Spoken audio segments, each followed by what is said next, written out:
पर विराजमान परम पूज्य श्री कैलासदास बापू ते की जे गाँव ने आपू जे वडील श्री भी तन मन धनों की ही जो या कार्यक्रमों में खूब सेवा के ये तिया बदल तियान भी खूब खूब धन्यवाद। आणि या संत लोगों ने पाऊ बोयों ने आज या कार्यक्रमों महत्व काय है અને બંધન એટલે काय या विषय से बंधन की आपू जीवन में काय अनुभव है या जो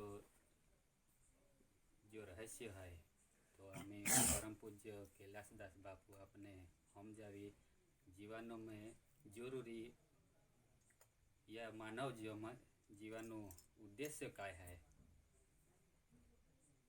आणि या मृत्यु लोक पे आवीन आपने काय केरलू है त्या बदले अपने गुरु महाराज श्री सत्संग की द्वारा अपने हम जावी अतों जाके ना जैसी तरह जय श्री राम जय श्री राम। बहुत अच्छा।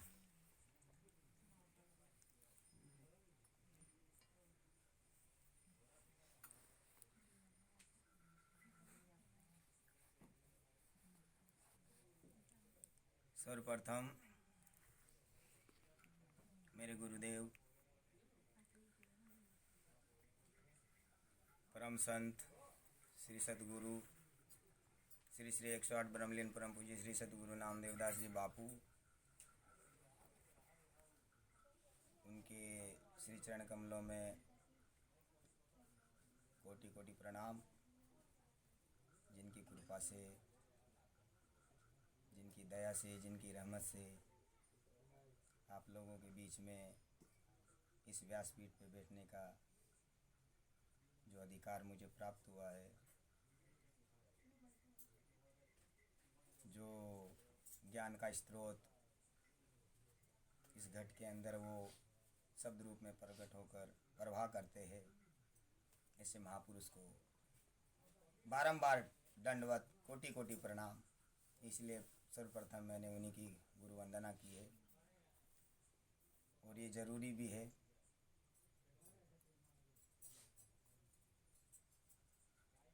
गुरु को सर्वोपरि मानना ये ज़रूरी भी है, क्योंकि जो गुरु का स्थान है वो सर्वोपरि ही है, सबसे ऊंचा है। बोलते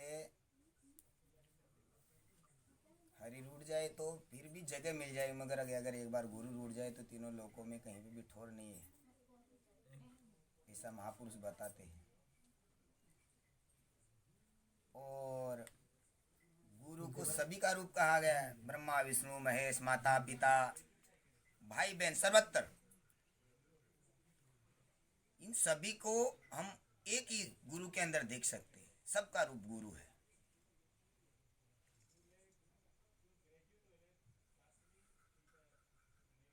जो कार्य ब्रह्मा विष्णु महेश तीनों अलग अलग अपने स्थान पे रह के करते वो गुरु अकेले करते हैं, तो गुरु की महानता है ये।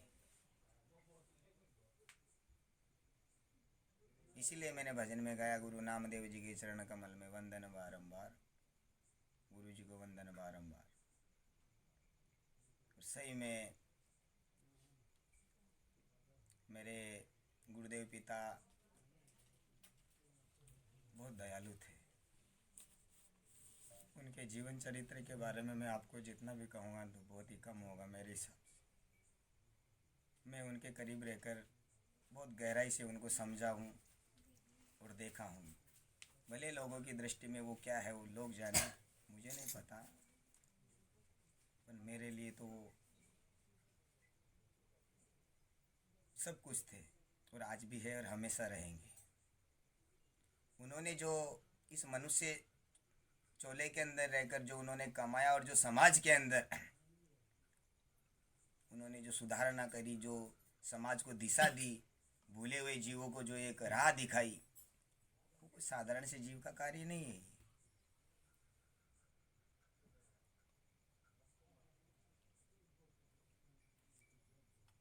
अथाह भरे हुए थे वो सागर थे, सागर समुद्र। मगर फिर भी किसी को ये एहसास नहीं होने दिए। लोगों को नदी के समान भी नहीं दिखे होंगे शायद बहुत से लोगों को, तो ऐसा क्या है उनके पास, बहुत से लोगों को तो ऐसा भी महसूस होता था, मगर उनके पास बहुत कुछ था। शायद इस नंदुरबार जिले के अंदर भी अगर को मैं बात कहूँ तो भी सत्य ही है कि उनके जैसा संत कोई नहीं हुआ। इससे मेरे गुरुदेव पिता थे। जब तक हम किसी के सानिध्य में बैठकर उनके पास रहकर जब तक हम अच्छे से उनको समझ नहीं लेते ना, तब तक कभी भी किसी भी मनुष्य के बारे में, किसी भी इंसान के बारे में हमको पूर्णतः निर्णय नहीं लेना चाहिए। ये हमेशा ध्यान रखना। दूर से किसी भी इंसान को देख के उसका सार आकार निकाल के हम पूर्णतः फैसला नहीं लेना चाहिए कि ये ऐसा ही है।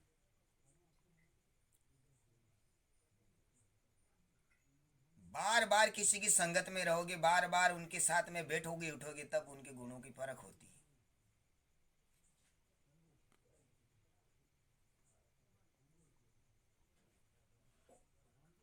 हमारे गुरुदेव ने तो इतना कष्ट उठाया अपने जीवन में। मैं खुद के बारे में बात करता हूँ कि आज मुझे यहाँ पे आए हुए राजस्थान से ये 18वीं साल चालू हो चुकी है। चालू है 2003 में आया था, यानी 2020 चालू है ना, तो 18 साल हो ही गए मेरे को करीब करीब। यहाँ पे आने के बाद अच्छे अच्छे संप्रदायों में घुमा हूँ, फिरा हूँ। कबीर पंथ में भी यहाँ पे घुमा हूँ, रूहानियत में भी फिरा हूँ, आज भी घूमता हूँ, और निरात पंथ में भी घूमा हूँ, अपने बालचंद्र सिंह बाबा के इसमें भी आज भी जाता हूँ, ऐसी बात नहीं है। आसाराम बापू के उसमें भी, बहुत लोगों के बीच, सभी प्रकार की संगत में, संतों के बीच में रहा हूँ। और सभी प्रकार के जो धर्म संप्रदाय वाले जो मेरे प्रेमी भाई है, उन्होंने मुझसे बहुत आग्रह भी किया और बार बार मुझे समझाया भी कि जीवन में गुरु बहुत ज़रूरी है, गुरु की आवश्यकता बहुत ज़्यादा है, गुरु के बिना ज्ञान नहीं है। लोग मुझे बार बार ये लोग मुझे बताते थे, जबकि वो बात मुझे समझती थी। लोग मुझे पूछते थे आपका गुरु कौन, तो मेरा एक ही संकेत रहता था कि मेरे गुरुदेव श्री हनुमान जी महाराज, क्योंकि उस समय देहदारू गुरु मैंने धारण नहीं किया था, देहदारी गुरु, और वो मेरी तलाश जारी थी। उस समय मैं खोज जारी थी मेरी, जो मुझे चाहिए था, जैसा मुझे चाहिए था, मिल नहीं रहा था, तलाश जारी थी। बड़े बड़े महापुरुष आए, शायद उनसे मेरा योग नहीं जुड़ा था, जहां मेरी आत्मा नतमस्तक नहीं हुई। जिसकी मुझे तलाश थी, जब वो मेरे सामने आए 2010 के अंदर, कोटली के अंदर 9 या 10 ऐसा ही कुछ था, तो जैसे ही वो मेरे सामने आए, मेरी जो चरम दृष्टि ने उनको निहारा, उनको देखा, और मेरे जो स्रोत है उनकी वाणी सुने, तो मेरी अंतरात्मा अंतर से अपने आप पुकार करने लगे कि यही मेरे गुरु है। मिल गए मेरे गुरु मुझे। वहीं से उनको मैंने अपना गुरु मान लिया था। उसके कुछ दिन बाद शिवरात्रि आई। शिवरात्रि पे मैंने नीजर के अंदर एक महाशिवरात्रि का पहला प्रथम कार्यक्रम किया, बहुत बड़ा सत्संग किया, उनको बुलाया। उसके बाद में हनुमान जयंती के दिन अप्रैल महीने में वहाँ पे आश्रम पे जाकर मैंने उनसे दीक्षा ग्रहण करी, दीक्षा ली, बेड़ी बंधन किया। तो आज का जो कार्यक्रम है वो भी उसी निमित्त है, दीक्षा और बेड़ी बंधन के निमित्त। बंधन क्या है? जीवन में हम जो भी गुरुमुखी है, इस बात को अच्छे से समझना बहुत जरूरी है कि दीक्षा और बंधन ये क्या है।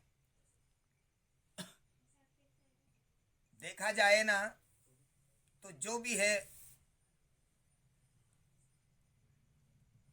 गुरु से जो हम दीक्षा लेते हैं वही सर्वोपरि है, मगर उसके साथ गुरु को एक वचन देते हैं हम,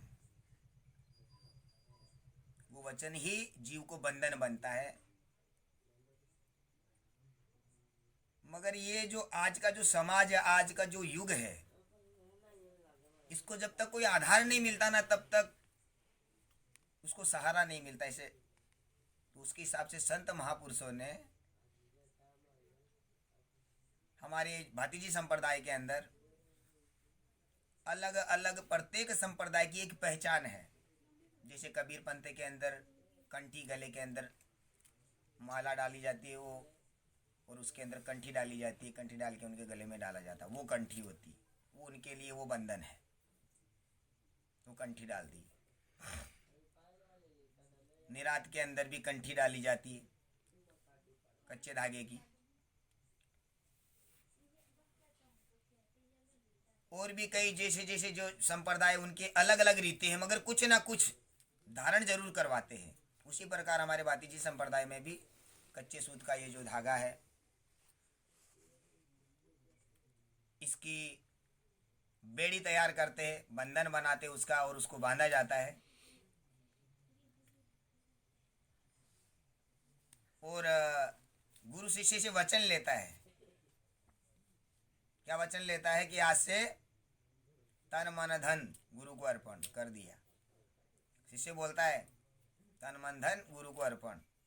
फिर गुरु बोलता है कि आज के बाद जितने भी व्यसन है, विकार है, उनका त्याग कर दे, फिर से इनके पास नहीं जाएगा। ये वचन दे तो वो वचन देता है। पर नारी मातो समान, पराया धन पत्थर समान, ऐसे वचन देता है वो।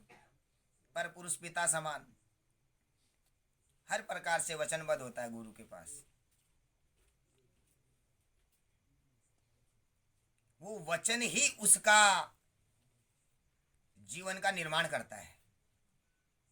जो गुरु को हम वचन देते हैं ना, वही शिष्य के जीवन में नया निर्माण, नया परिवर्तन वो वचन ही करता है। अगर वचन पे ठहर गए तो, अगर नहीं ठहरे तो फिर कुछ भी नहीं। एक बात कभी भी ध्यान रखना, जब भी अगर उस परमात्मा की और सच्चे गुरु की किसी संत पे कृपा होगी और कोई कृपा पात्र शिष्य कभी ना कभी गुरु का साकार रूप लेके आपके सामने मौजूद रहेगा या आएगा, और वैसे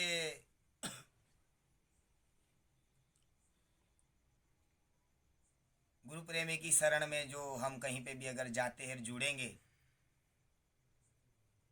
तो पूर्ण निष्ठा और पूरे भाव से अगर हम उसको वचन देते हैं, तो उस भाव, उस निष्ठा और उस भाव से उस वचन को निभाना भी है। अगर नहीं निभाए तो नुकसान अपना है, निभाएंगे तो भला अपना है। हम गुरु को जो भी वचन देते, जो कुछ भी कहते, उस पर कायम रहना अपना काम है, उस पर ठहर जाना अपना काम है। ठहरने का मतलब ये नहीं है कि भाई कुछ करना ही नहीं है, करना तो है, मगर सही और गलत का, क्षीर और नीर का निवाड़ा करते हुए सत्य का संगी बन के चलना है। जो गुरु को जो जो वचन दिए उनको ध्यान में रखते हुए कार्य करना है।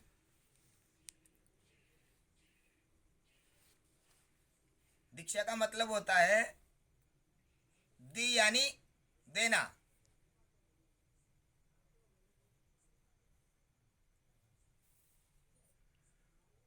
दी यानी देना, यानी गुरु शिष्य को दीक्षा देता है, दी यानी देना। क्षमा का मतलब, क्षय का मतलब होता है पचाना। जो गुरु शिष्य को दीक्षा देता है उसे ग्रहण करके उसको पचाना, यानी उसको अपने आप में समावेश कर लेना, रोम रोम में बसा लेना, और हर पल उस नाम की, जो गुरु जो नाम रूपी जो दीक्षा देता है, उसकी उस नाम की नांद में, लगन में, उसके ध्यान में मग्न हो जाना, यही दीक्षा का सही अर्थ है।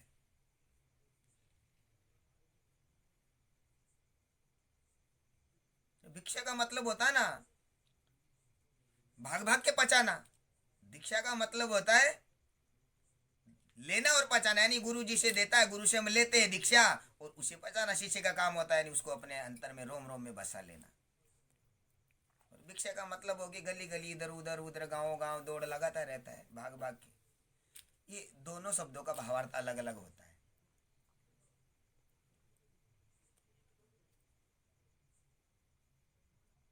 ठीक उसी प्रकार जो हमारे जो बंधन बांधा जाता है हाथ पे, ये देखने में भले एक साधारण सा कच्चा सूत है, धागा है, मगर इसकी महिमा बहुत बड़ी है।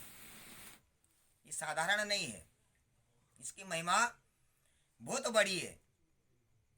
ऐसा बहुत से संत इसको एक प्रकार से मन रूपी घोड़े की लगाम भी बताते हैं। महापुरुष आपस में बैठ के, संत हमारे भातीजी संप्रदाय में भी कई बार मैंने सुना है, संत लोग आपस में बैठ के चर्चा करते इसके विषय पे। बहुत सी जगह मैंने सुना भी है कि जो बंधन बांधते वो जो है ना पुरावा, भातीजी संप्रदाय का पुरावा है ये बंधन। और ये जो एक हमारे मन की लगाम है, हमारा मन रूपी घोड़ा है और उसकी ये लगाम है। जैसे भातीजी महाराज मन रूपी घोड़े के ऊपर सवार होकर अपनी लगाम अपने हाथ में रखते हैं, उसी प्रकार में हमारे आध्यात्मिक के विषय में थोड़ा अंतर में जाके देखने का, वहीं पे भातीजी महाराज का भी आध्यात्मिक में वही लेवल आता है, उसी प्रकार ये है।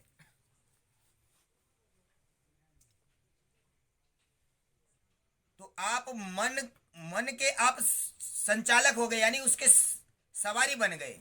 मन रूपी आपका घोड़ा, उसकी लगाम यानी उसको बांध दिया गया, ये लगाम आपके हाथों में दे दी गई है। अभी उसके ऊपर आपको सवार होकर उस पे उसको चलाना है। जब आप उसके संचालक बन जाएंगे, आप उसके ड्राइवर बन जाएंगे, जब आप उस पे सवार हो जाएंगे सही ढंग से ना, तो वो आपकी इच्छा के विरुद्ध कहीं पे भी नहीं जा सकता। बस वो सही चाल चलेगा, फिर कभी गलत दिशा में नहीं लेके जाएगा, एकदम सीधी।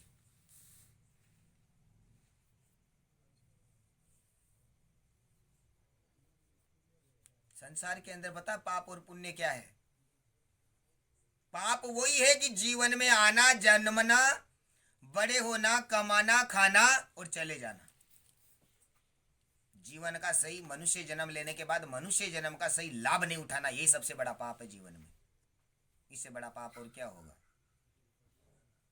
गुरु की शरण में न जाना, इस मनुष्य शरीर मिलने के बाद गुरु की शरणागत जाकर गुरु वचन पे ठहर के गुरु भक्ति ना करना, यही सबसे बड़ा पाप है इस मनुष्य जन्म के अंदर। कभी परमार्थी कार्य नहीं करना, यही सबसे बड़ा पाप है इस जीवन के अंदर।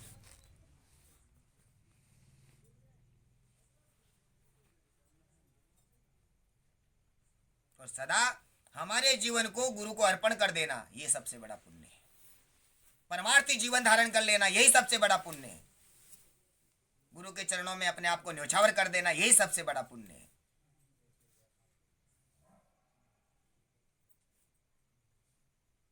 बस यही पाप और पुण्य है।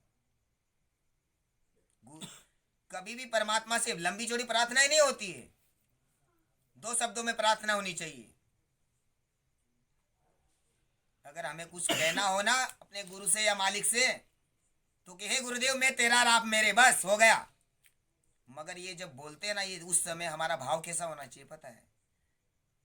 उस समय हमारा भाव अंतर से करुणामय होना चाहिए।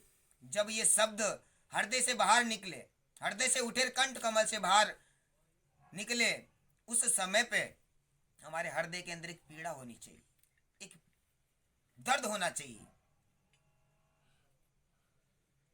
कि हे गुरुदेव ये जीवन आपका है, मैं आपका हूं और आप मेरे हैं। मेरा पूरा जीवन आपके चरणों में समर्पण न्योछावर है।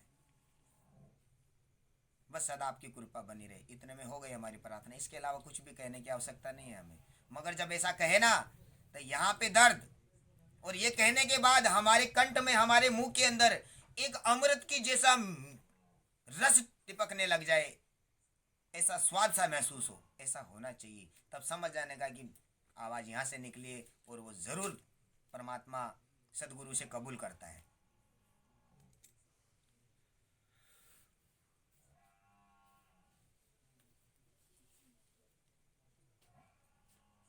जीवन मनुष्य जन्म बहुत ही अनमोल है, मिला है बार बार नहीं मिलने वाला। हम आए हैं तो कुछ करके जाना है, नहीं तो क्या जन्मे कमाए खाए गए, ये पशुओं का भी काम है।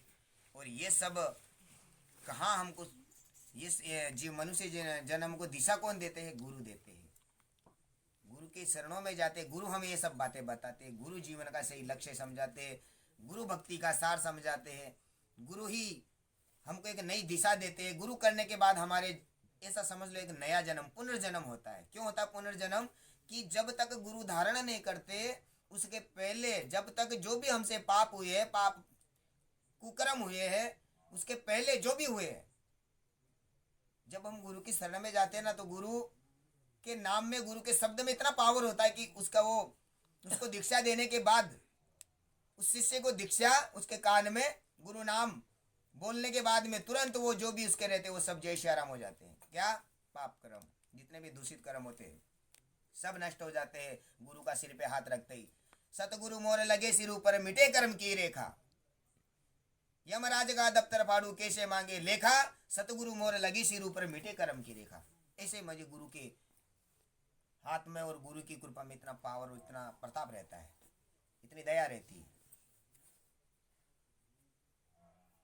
तो वहां से उसका पुनर्जन्म होता है, एक नए जीवन की शुरुआत होती। उसके बाद में जो भी हम करते हैं, गुरु से हाथ वचन लेने के बाद में जो भी हम कार्य करते हैं सही गलत, तो वहां से फिर उसका नया एक खाता शुरू होता है।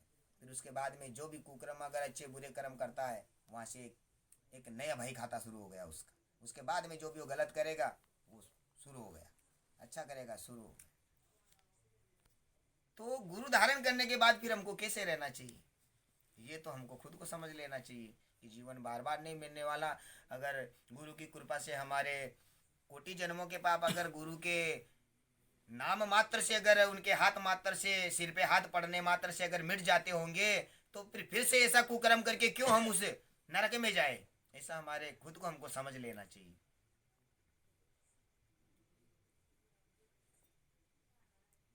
हमारे भाती जी महाराज